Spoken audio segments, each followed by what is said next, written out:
अस्सलामुअलैकुम। मोहम्मद अज़हर सिद्दीक अपने YouTube channel के साथ हाजिर खिदमत है।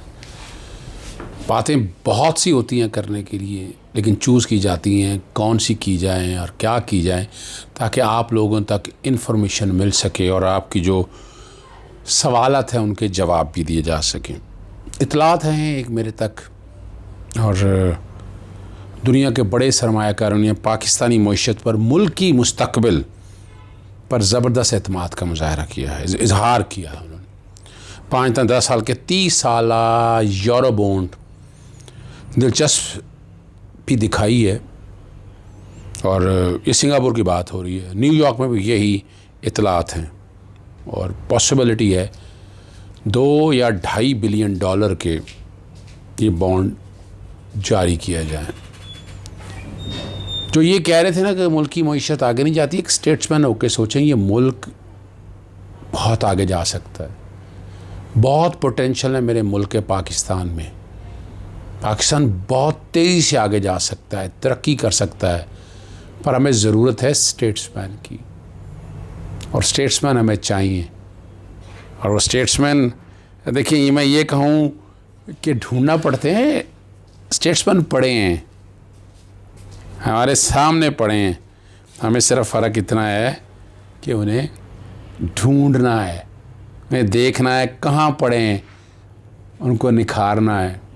और वो मुल्क के लिए जान देने के लिए भी कुर्बान बैठे होते हैं, जान कुर्बान करने के लिए भी बैठे होते हैं। जो मेरे ओवरसीज़ पाकिस्तानी हैं पूरी दुनिया के अंदर, आप इमेजिन करें जब वो कमेंट करते हैं, उनका जज्बा ही कुछ और होता है।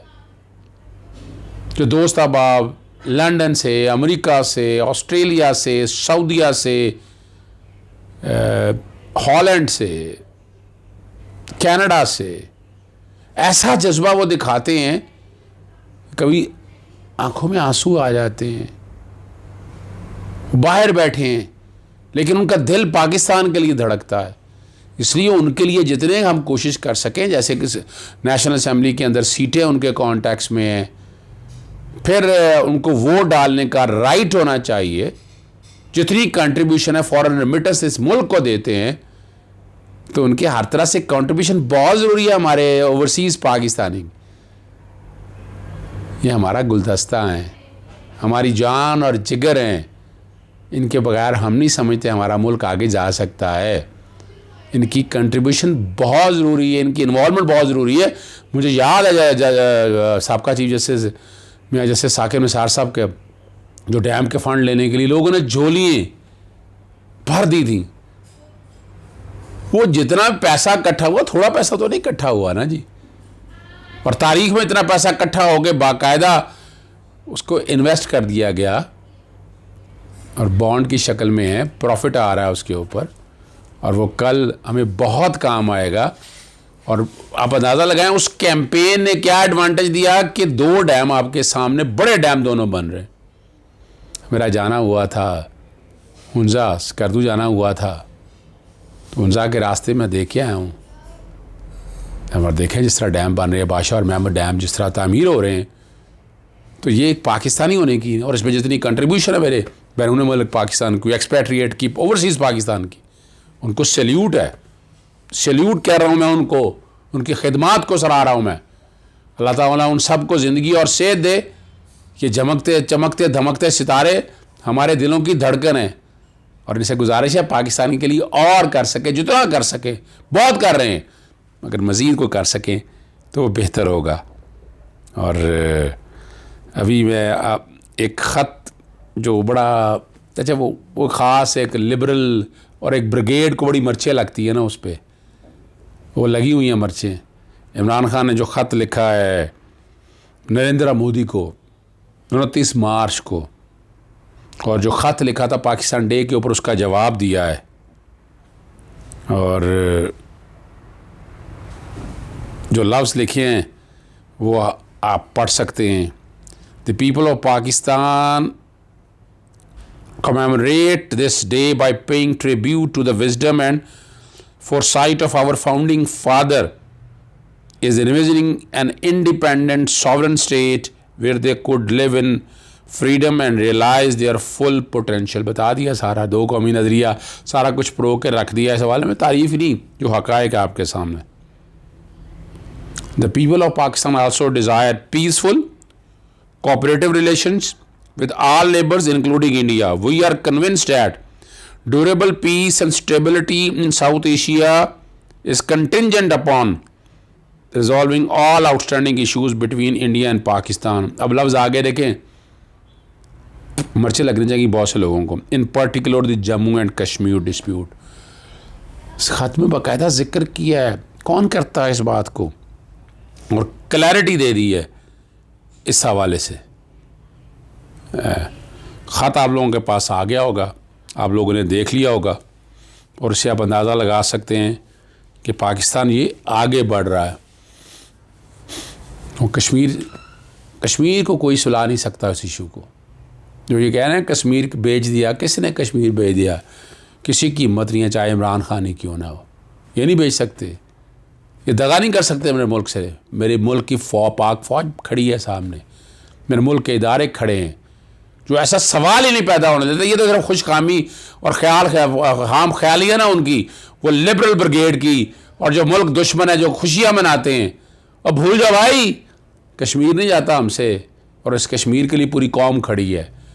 तुम जितने मर्ज़ी बात कर लो, जितनी मर्ज़ी इधर से उधर की बातें करो, इस तरह तो नहीं मसले हल होते ना।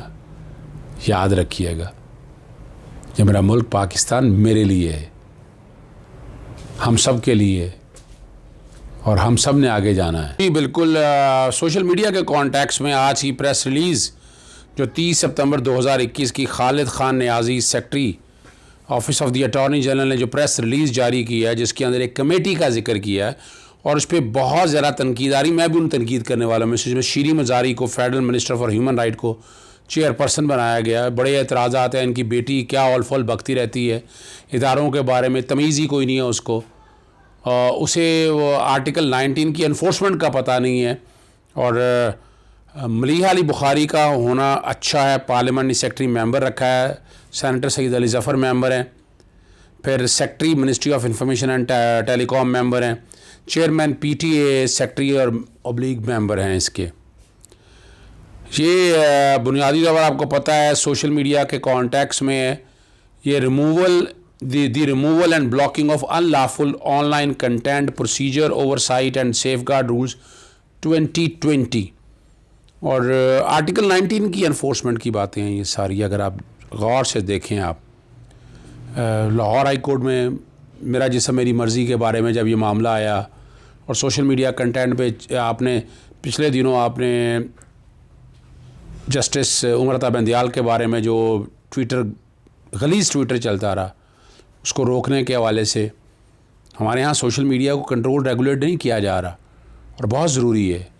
और मैंने पिछले दिनों शिफा यूसुफ़ी के बारे में असतूर ने जो बातें की हैं उस पर भी मैंने बड़ा वाज़ेह तौर पर बाप ने वीलॉग किया है, और मैंने जिक्र किया है कि नहीं, your right of liberty and where the nose of the other start. तो यहाँ